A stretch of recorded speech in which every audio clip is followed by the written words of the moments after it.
Today I wanted to give you a review of the GearIT GTL-200 Shoreline series guitar. This thinline Telecaster style guitar retails on Amazon for around $129.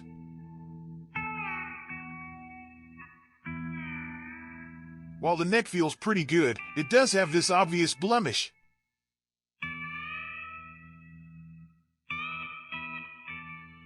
The nut is cut well, but for 9s. If you use 11s or higher, the slots will need to be widened.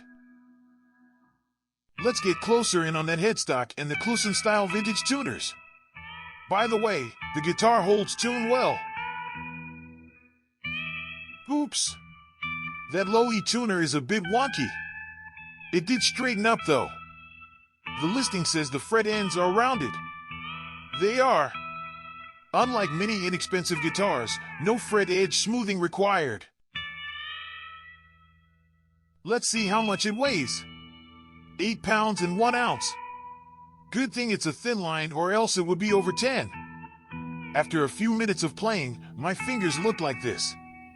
The rusty strings have to go and the frets need a good polishing too. Restringing gives me a good excuse to look under the hood at the electronics and routing.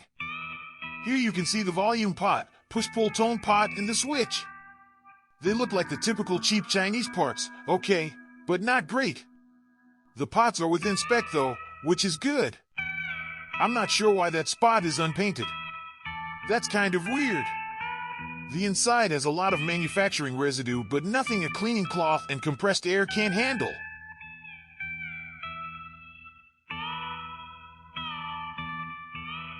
Here's the P90. Looks like the typical generic ceramic one. And here's the bridge humbucker.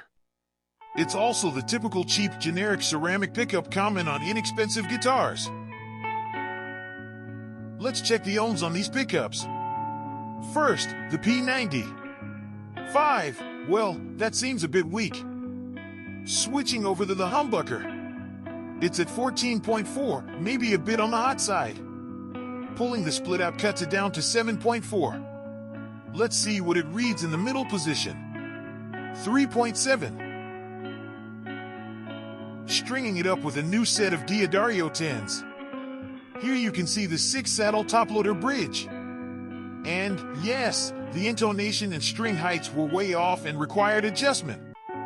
Here's a look at the binding and neck pocket.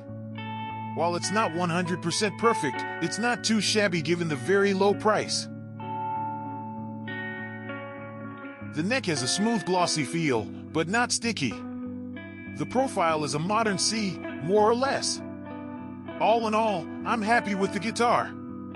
The included accessories, with the exception of the gig bag, are typical cheap trinkets. The gig bag was surprisingly good though. My only complaints are that, 1, it's a bit on the heavy side for a thin line, given that squires and fenders are usually between a half to a full pound less. Second, I wish it had been cleaner and set up better out of the box. This wasn't a problem for me since I know how to do guitar tech stuff. But a beginner would have probably had some issues. I'd recommend it for someone who wants an inexpensive thin line with a different pickup configuration style and who is comfortable working on guitars. For a beginner, maybe not so much since they'll need to spend more on having a guitar tech set it up. I'll end up this video with a few sound samples of the guitar. See the description for the rest of the rig.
Thanks for allowing me to share some of my impromptu afternoon guitar noodling with you.